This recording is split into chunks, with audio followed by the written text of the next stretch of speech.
Hello, I'm BrigantiaBlackbird. Welcome to this live stream. Today we're going to be giving a little bit of advice for new seekers. That's why I've titled this live stream Grace Notes for Seekers, or in other words, how to be a good guest in pagan circles. Now, whenever you are coming into a new environment, maybe it is a new workplace, maybe you joined a book club, maybe you're meeting your future in-laws for the first time, whenever you are just around people that you're not accustomed to have being around before, there's always a little bit of a learning curve as far as etiquette and what the local culture is and everything else. And sometimes it helps just to have a little bit of forewarning of what you're getting into. And so that's my intention with this particular live stream, just to give that helping hand to people who might be investigating paganism for whatever reason. Some people, they do it out of sheer curiosity. They like to learn. They know that paganism has been having a revival in the modern world, and they want to find out from the source, as in the source material and the people actually practicing it, what is this? What's it all about? What's it look like? And then there are other people who are feeling very strongly spiritually drawn towards paganism, who, might just benefit from, a few road signs, a helping hand here and there. They just need to know a few things to help that transition for them and go a little bit more smoothly. So let's see what we can do for them today. And of course, if you are here, let me know you are in the live chat. If you are on YouTube or Rumble, I'm keeping an eye on both. And if you happen to have questions or other ideas as we go along, I would love to incorporate that into the discussion. So let us begin. First of all, what brought up the subject? I mean, there's always an ongoing question of, why are we talking about this? But in this case, there was some provocation. For one thing, lately I've been encountering people who are new or who are interested, who have a lot of preconceptions about what paganism is. And this isn't even necessarily people who are hostile towards the idea in general, just people who come to it with, uh, ideas that don't really match up with the reality. And the trouble is that if these ideas have become entrenched, and sometimes regrettably they are, that means that their mind is not nearly as open to what it is, especially if they have perhaps a fanciful or a very idealized, or they think that essentially paganism is, something they've made up in their heads. And when they realize that there's a little bit more to it, they can be very disappointed. And so that's one reason to just kind of bring this up, to hopefully minimize any rough transitions that people might have when they are going from what they imagine paganism to be to what it actually is. And then, of course, there's always the perennial issue that paganism and its studies, it's more than just what you can find at the top results of a quick internet search. There's a lot of problems with that. And of course, we've always been struggling with bad information ever since the revival started. I mean, that's anyone who's been in this faith for any length of time. I mean, you might as well just start announcing the sky is blue. We know that's an issue. But the trouble is that because of our internet culture and social media in particular, people want things to come to them very quickly, very immediately, and whatever they see the most of, well, by golly, that must be what everything actually is. And we know that that is just not the case. Another issue that is also related to our social media culture is a lot of people go into everything with an inflated sense of entitlement, that things should be on their terms, their way, how they like it, and anything outside of that must be wrong and bad. And whoever is saying, it isn't always about you, and not everything revolves around your preferences, why they must be hostile towards them, instead of someone who's just trying to give them what's probably a very gentle reality check. So we are coming up against that. And then another problem is that there's little to no frame of reference for a lot of people for what the pagan world consists of, ancient or modern.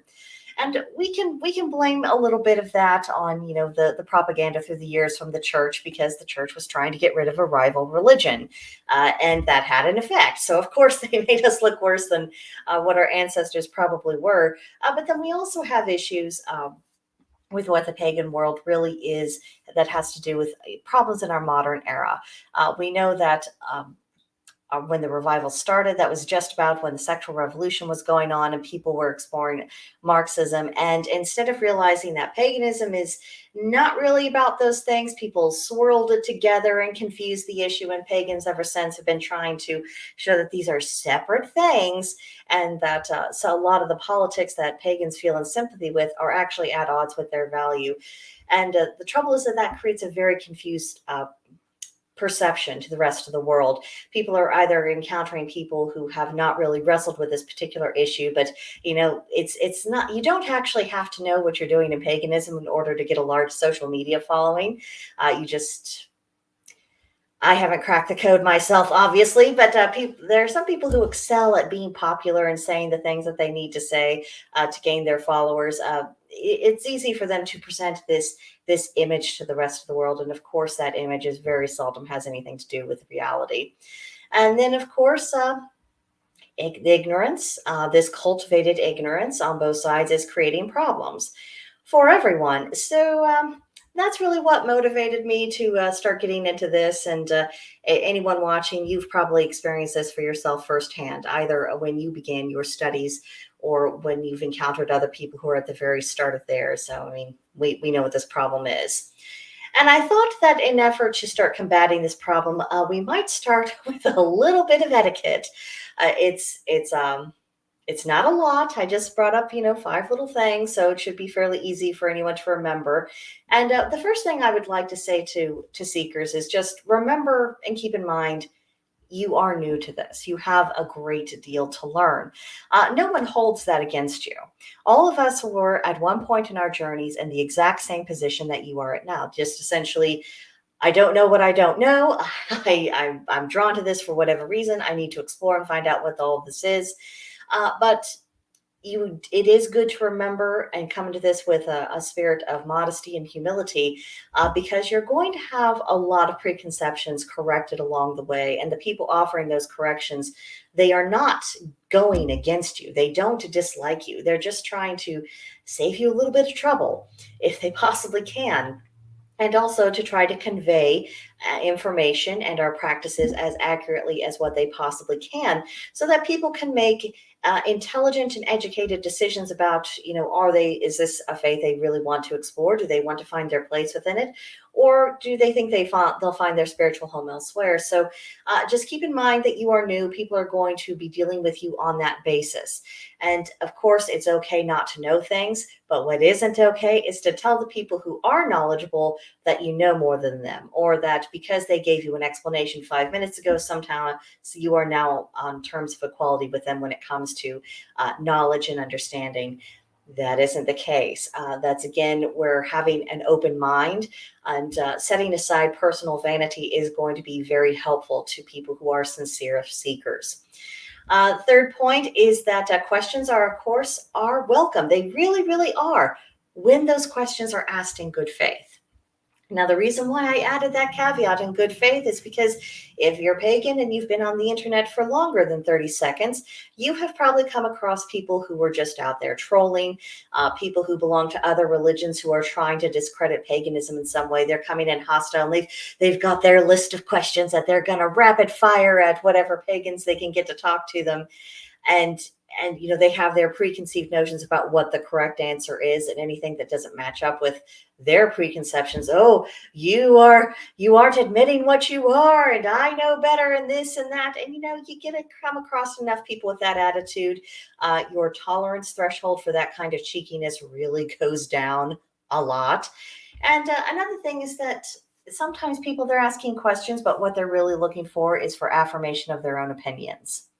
Now, it's one thing to test an opinion. It's one thing to say, I have this idea or this theory in my head. I think it makes sense, but maybe there's something I've overlooked in my thought process. Maybe there's something that someone who's more experienced has learned along their path that, because I haven't had that same amount of experience, I'm not going to be able to see. And then, essentially putting things to the test. That's fine. And that's all okay. It's just when people are coming in it with underhanded intentions or dishonest intentions, or they're just wanting affirmation for themselves, you're going to run into problems. So try not to do that.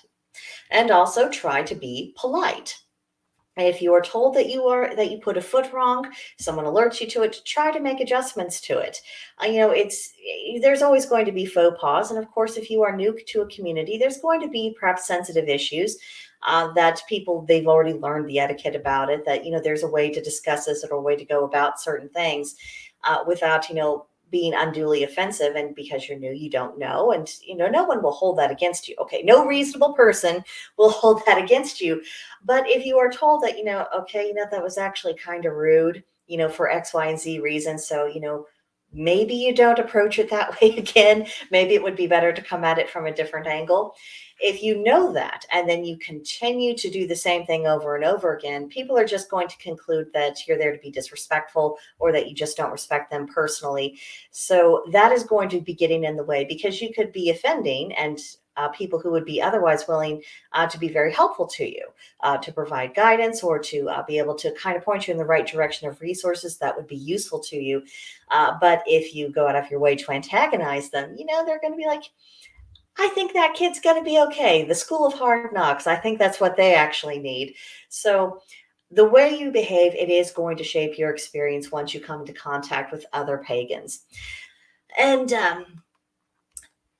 try to keep in mind that there really is a difference between being interested in paganism and actually being pagan. Now, I know there comes this moment where someone kind of crosses the threshold and they're not just interested in it. They find themselves, I believe in these concepts. This makes sense. I understand this worldview.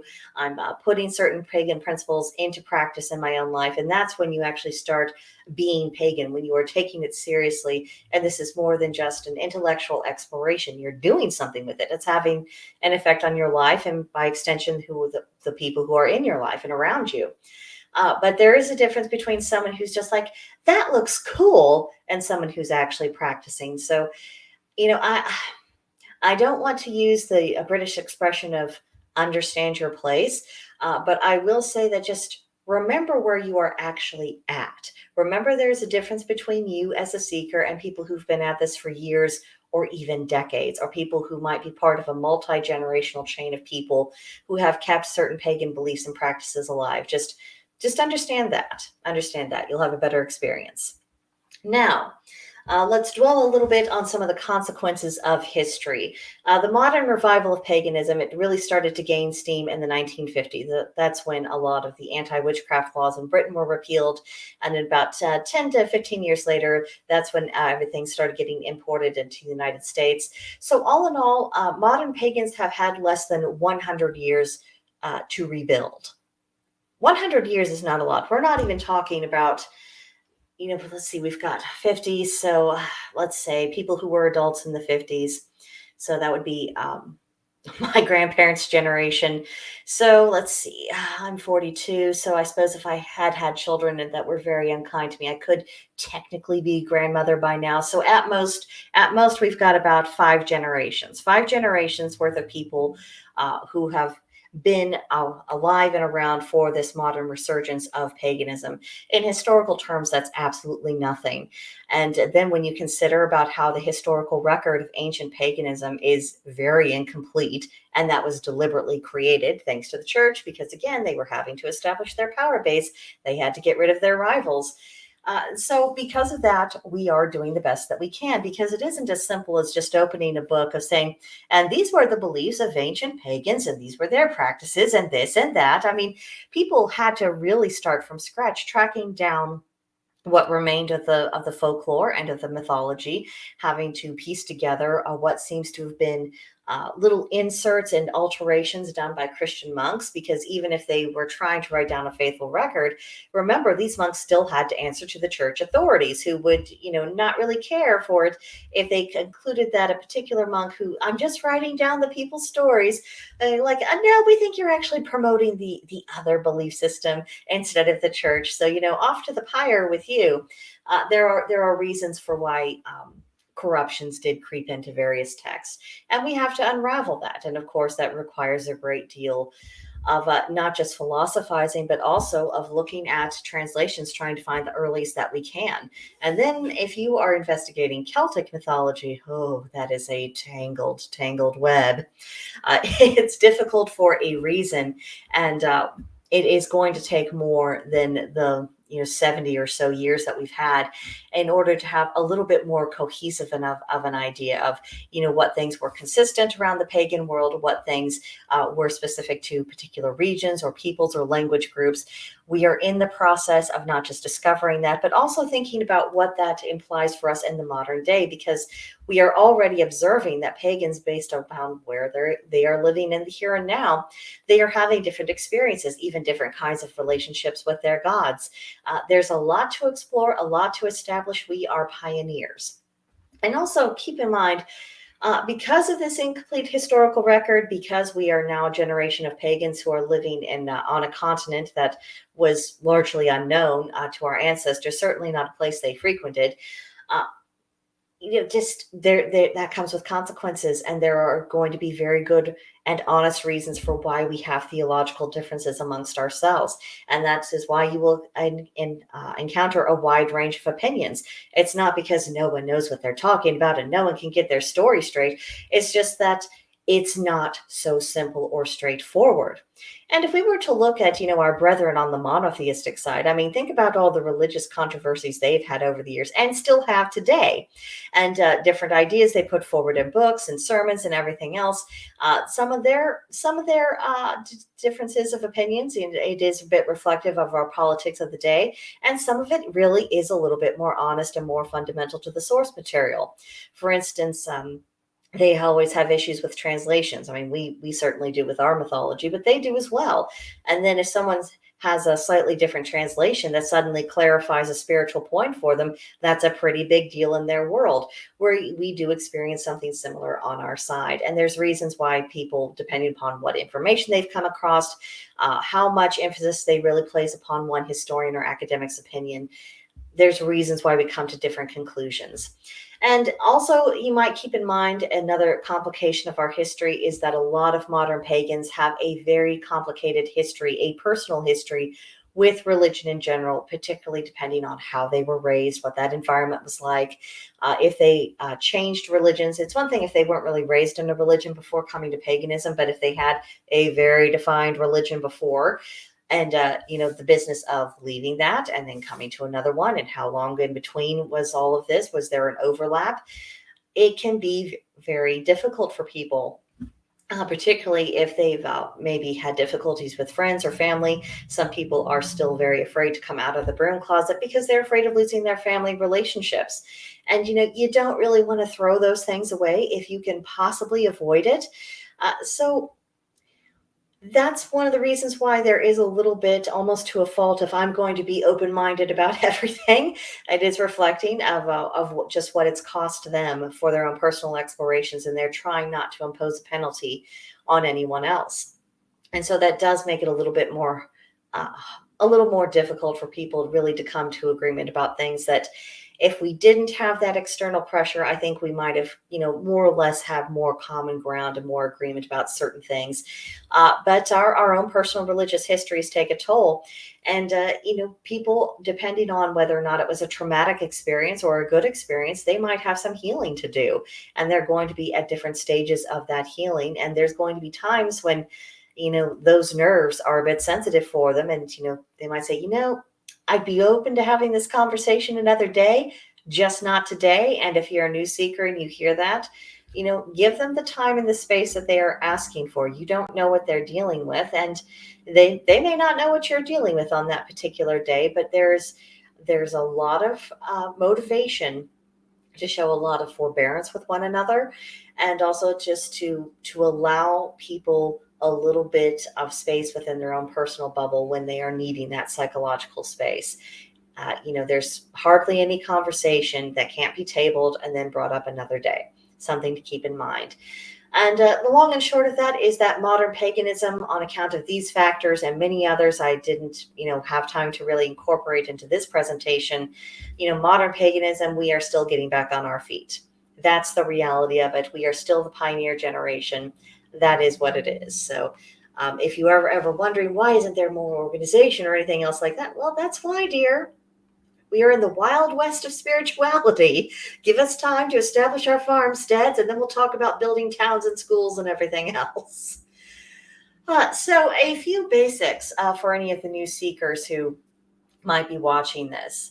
To begin with, the worldview of paganism is world accepting rather than world denying. Now, if you've been following my channel, you might want to tune out, make yourself a cup of tea, because I've given this explanation on many occasions. But if this is new to you, listen up.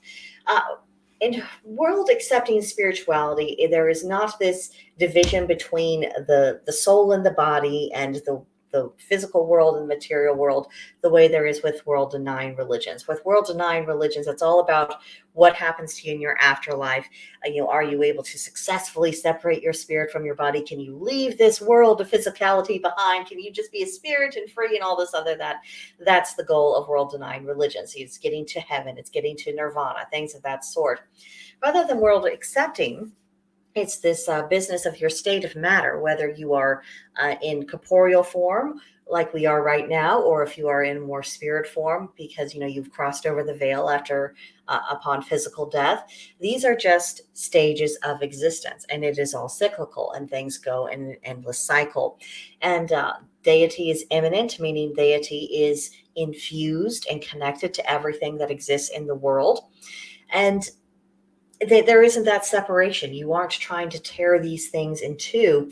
And it really isn't anything that is a divisible thing. Everything is interconnected and essentially one. And I see we've got someone on YouTube. Hello, Vulture69. Glad to have you here. The next point for our newcomers is that paganism is a natural, not a revealed religion. In revealed religion, you usually have one central holy text. You have various acknowledged prophets. You have a particular canon of your books, and you usually have a list of do's and don'ts and all sorts of very defined doctrine. It's for the individual to conform to the doctrine rather than the doctrine responding to anything having to go on with individuals. And we can all point at religions where that is more so the mindset. By contrast, a natural religion is something that is organically evolving through time amongst a people. It's all about our interactions with the natural world, with each other, us learning our lessons. This is looking at different patterns of human behavior, looking at the patterns of history, and understanding ourselves to be part of the fabric of existence. And understanding that our relationship with, God, spirits, ancestors, anything of that sort, it's something that we have to cultivate, just like farmers would cultivate the soil. We are going through an organic process. There are a lot of principles there, but there are very few hard and fast rules, because we are being tested against natural law rather than man-made law. Now, speaking of nature, nature has both physical and spiritual properties within paganism that are acknowledged, and the patterns of nature teach us about the patterns of the divine. I almost want to say the word mirror image, but it's not reflective like that. It's more so interwoven. We are operating within that same framework of natural law. That natural law binds us all. We are all also, in essence, being part of the perpetuation of that natural law because of the role that we play within, our own particular corner of that natural order. Also, the gods, spirits, and ancestors are venerated. You will encounter that different people have different ideas about who are the gods, what are the gods, what kind of relationship and interaction can we have with spirits, what is going on between us and our ancestors, who are in between incarnations, all of these other things. There's a lot of different opinions. There's a broad scope of ideas to explore, but what is consistent is that there is general veneration for all of these beings. And then the everyday life and the spiritual life are integrated. Now, depending on where someone is on their path and whether or not they're out of the broom closet, different people will have different success rates at integrating these things. But that is, of course, always the goal, even if someone is struggling to actually enact that in their own lives.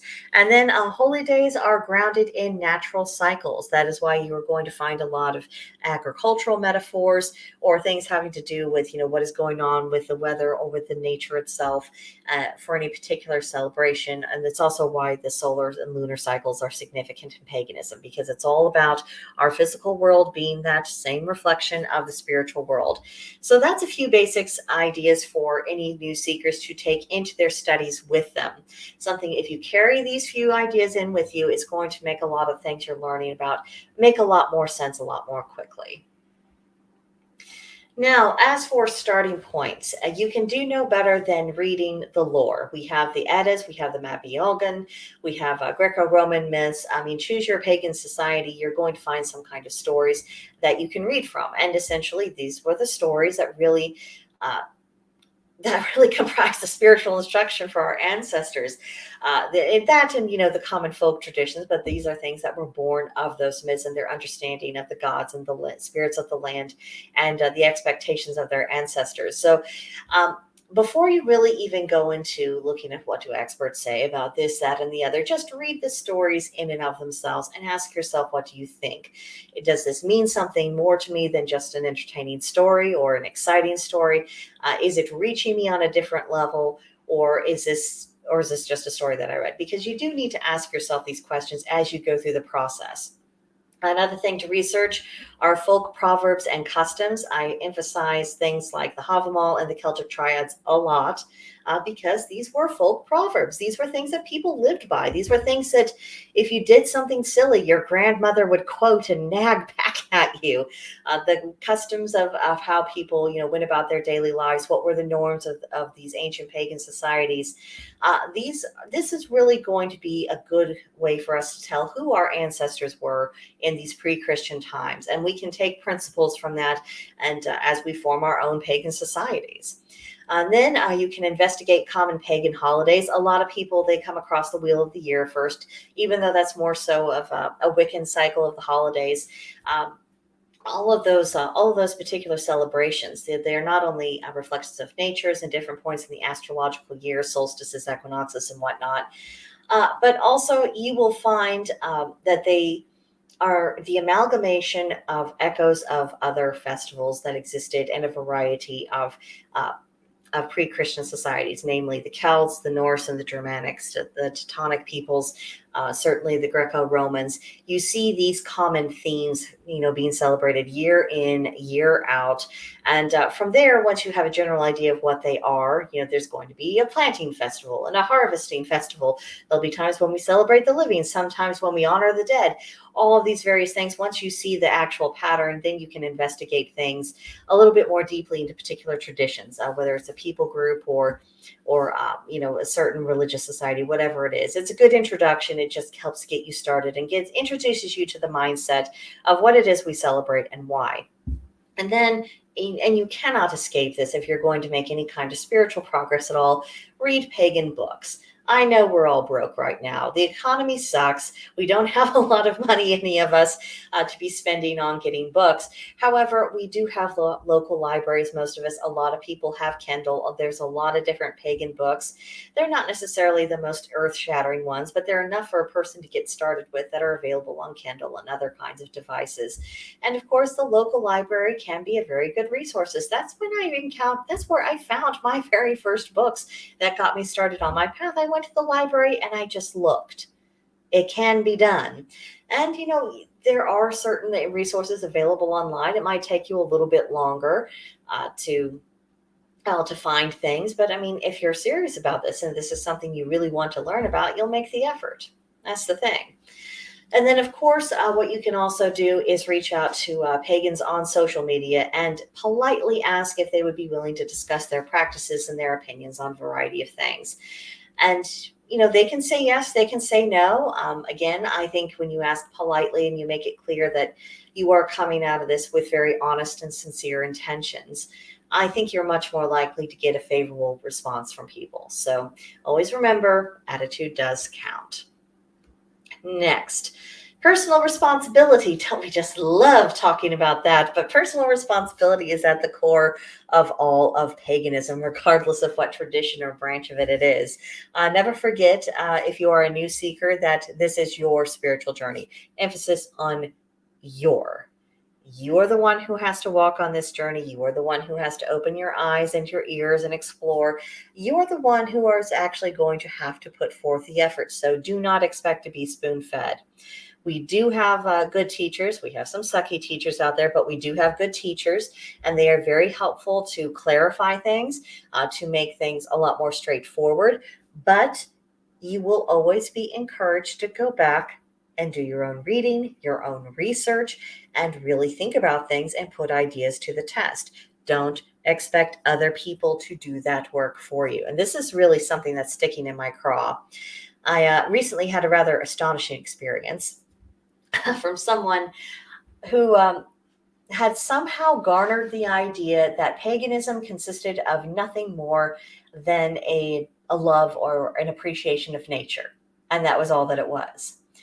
Now, I can understand you might on social media come across some kind of meme about, really strongly associating nature with paganism. They're out there. However, if someone did any kind of research at all, even the most superficial kind, I find it impossible to believe that they would not come across more in-depth information. So either that person, was just flat out fibbing and actually didn't do any research at all, or simply wasn't paying attention to any of the resources provided. I mean, that's always a possibility. People are very good at ignoring what they don't feel like taking seriously. But when I was in conversation with this individual, they were suggesting, as someone who's, upon finding out that paganism is actually about paganism and not just an appreciation of nature.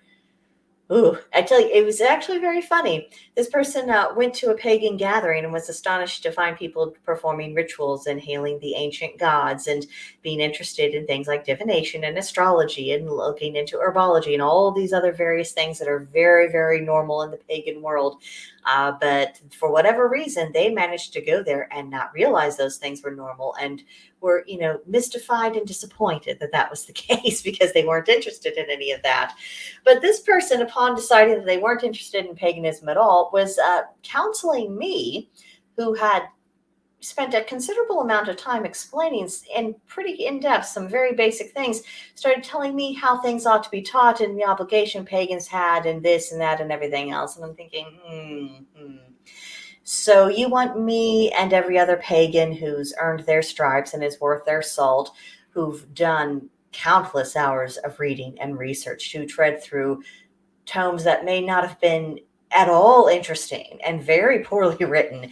We have done all of the meditation. We have put things into practice. We've done a considerable amount of work. And instead of you saying, oh gosh, I guess there's really a lot involved, maybe I should be on top of this as well. And instead of someone being inspired to follow that example, they're like, yeah, I'm entitled to the fruitage of all of your labors. I shouldn't have to do any of that. I should just kind of get like these internet meme posters, these bullet points, and that should really all be all that I have to know. And I should be able to make all of my spiritual decisions based on those little bullet points that it was your job to prepare for me so I could have things easy. I mean, that was very much the attitude I was presented with. And I have to tell you, I didn't think much of it.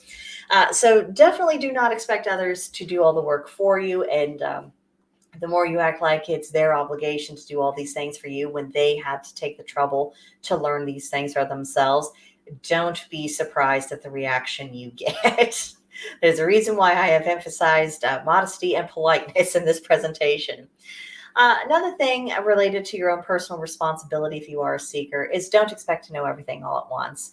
Even if you absolutely crammed and read every book known imaginable, first of all, that's going to be more reading than you can do in a lifetime. Just cramming the information into your brain, that's not the same thing as being able to retrieve it. It's also not the same thing as digesting the material and meditating upon what it all means, how it fits together, what this means for that particular worldview. You're not going to know it all at once. You're not going to know everything ever. None of us are. We are puzzle pieces into that larger puzzle that is paganism. So just breathe, relax, and go through your paces. Another thing to remember is that other pagans can explain things to you, but they cannot understand it for you.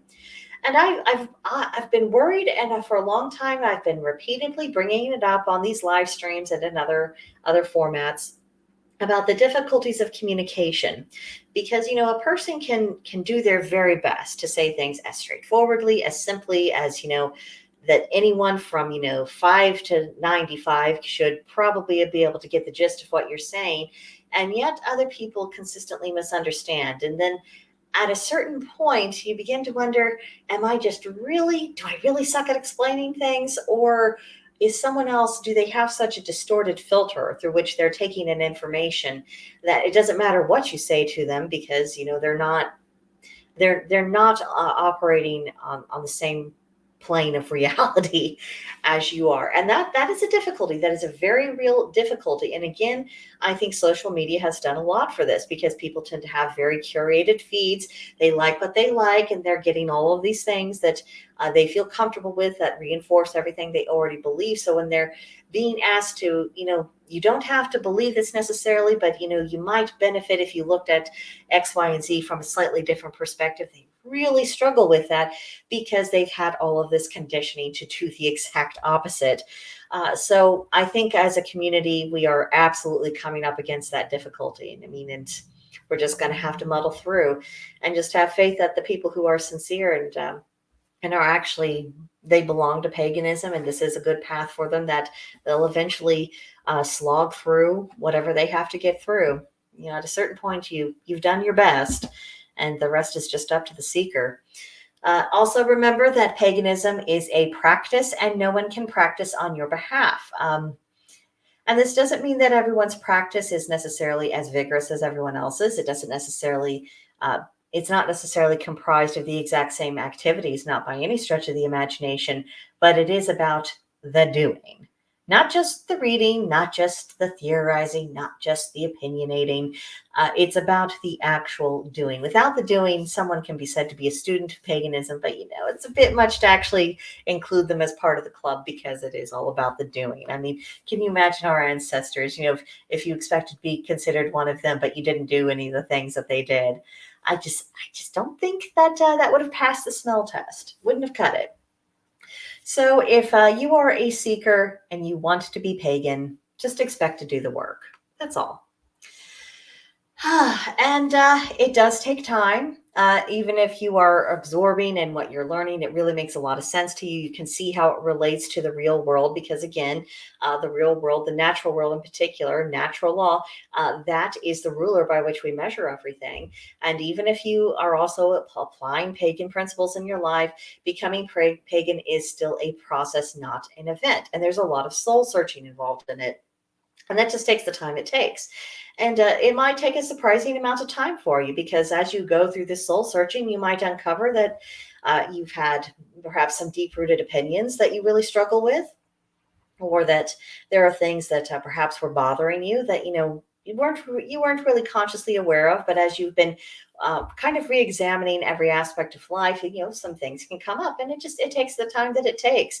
But what you learn by going through that process will be absolutely invaluable to you, and may one day actually help you be of help and of service to someone else who's going through their own struggles and their own journey. So, don't beat yourself up if you find that you have times of rapid progress, and then times of very slow progress, and then times when you're wondering, what am I doing? Am I sure I'm doing the right thing? This is all perfectly normal. You will arrive at the conclusion that is appropriate for you in time. Just allow yourself that time. And remember, there's no shortcut. There's no way to go from 0 to 100 overnight. And just be reasonable in your expectations. You'll be doing yourself a huge favor by doing so. So reasonable goals. Let's talk about those.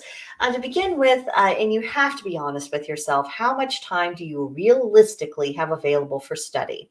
If you have a demanding job, if you are married, if you are raising children, particularly small children, if you have a large household to run, if you have a lot of pets to take care of, if you have elderly parents who need your attention, if you have a particularly active social life, depending on what's going on with your life, you may look around and say, I don't have as nearly as much time as what I did. Now, that does not mean that you can't have study time. It does not mean that you cannot learn. But it does mean that it's going to be a slower and more gradual process than what you may have preferred. So that's okay. But allow yourself to accept that and to be okay. It'll help. I promise it'll help. One thing you can do that is a reasonable goal is reading the stories. Not every myth is particularly long. Not every story that we have from antiquity is going to be a novel length, even though some people have made novels out of them. When you're looking at the myths themselves, they generally are not that long. Excuse me. So just choose a book that has a collection of myths. Try to read just one myth per day. You can probably manage that before bed. And then just contemplate it. Think about it. Think about it the next day. Just kind of examine it, think about it, and see where you are with it. And then once a month, look back, take stock of what you've learned, and then celebrate those efforts. And then try to pick up principles that you can take from the lore that you've been reading about and look for opportunities to apply them in real life because, spiritual progress is made manifest in your life and behavior. Oh, excuse me. I think we still have a little bit of ragweed in the air. Okay. Anyway, as you go through this process, just gradually add practices because as you're reading through the myths and as you're thinking about various practices and getting inspiration from pagan blogs, pagan video channels, pagan books, just gradually add things to your routine. Start small. And this begins the process of integration between your blossoming spirituality and your everyday life. And then as you go along, you're going to look around and you're going to say, my life really is different. And this is very different living a pagan life than what I was doing before. And you'll be there. You won't notice it throughout the process, but every so often you can look back and you say, wow, I really have come a long way. And so lastly, you've got to enjoy the adventure of all this. Give yourself permission to. This is an exciting time. And while it can be very overwhelming because there's so much to learn, just try to relax, enjoy the ride, and trust that you're going to end up where you should. You're taking the steps, you're doing your part, and to a certain extent, the rest is in the lap of the gods. So just let it happen. And and when things become stressful, just take a moment to breathe and remember what got you excited about this journey to begin with. What was that flush of excitement? What drew you to this? Because remembering that is what's going to kind of recharge your battery, saying, okay, things are a bit stressful. I'm a little overwhelmed, but this is just a moment in time. And what I love about this still exists. It's still real.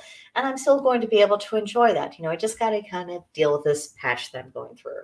It happens. We all go through it. And then, of course, the twists and turns in the road as we go along, those can actually be fun. They can take us into, different places we never expected to be in. It can reveal the interests or even strengths that we weren't aware of. And you never know what you might find yourself intrigued by in your studies. You might go down a rabbit hole and be like, wow, I really found a niche for myself. A lot of people, the way they find where they really belong is because they kept reading, they kept studying, and then they fell down their rabbit hole, and then poof, they're like, oh, I'm hooked, and I think I'm hooked for life. So these unexpected detours, they can really be a blessing in disguise. So if and when you experience that, try not to fight the process. It's happening for a reason. And of course, once you find your feet, it will all be worth it. So those are my suggestions and little grace notes that I have for new seekers. If you're watching this, you may not be a seeker into paganism yourself, but you might know others who are, or you might know someone who might express an interest in all of this. If you think anything that I've said has been helpful would be helpful to them, just share this video with them. I mean, the link is going to be available. We're doing this on a live stream, but it will be available for replay. And, let this be a resource for people if you think it would really be helpful to them, because that's why I and any other pagan does content creation. It's in hopes that it's going to be actually helpful and useful to someone. And anything we can do to get people off on a path to where they're going to be a little bit more confident about their explorations, and they're going to be able to make decisions about whether paganism is for them or whether it's not for them. I think that would be a good thing, because there's nothing worse than not really knowing where your spiritual home is. And if we can help people along that way, even if it doesn't lead them to us, that's definitely a win. And I think right now all of us could use a win in some way or shape or form. Now, I have a couple of things bubbling in the interior cauldron. I've been thinking about perhaps doing a live stream or presentation about things that Christians or that non-pagans should know about pagans, and things that they should know about witches, having those two separate things, because there's a lot of territory to cover. I do think that now is a good time to start building some interreligious understanding for people to understand where we have alignment of values, if not alignment of theology, because the world is getting to be a dangerous and scary place, and we need to know who's hostile to us and who isn't. So I do have that on the burner. Not sure when it's coming. I guess it'll come when it comes. And I hope you'll be there for that journey. In the meantime, if you have not already, please smash that like button. See, I need to drink some tea with some honey in it, because apparently the remaining ragweed is starting to get to me. So I apologize for that. But please smash the like button. Leave me a comment. Let me know you were here. Let me know your thoughts. And of course, if you have other ideas and helpful hints that you think would be very useful for people who are just starting their spiritual journey, share them with me. I would love to bring them up on future live streams and in future videos. So let me know your thoughts. And of course, I've had my email scrolling by. So if you want to have a more of a one-on-one discussion, you are absolutely welcome to email me. And, if I hear from you, I will respond to you as soon as I possibly can. But that's what I have for today. Enjoy the rest of your day. Hope you're having a good Odin's Day, and I will see you guys next time. Bye-bye.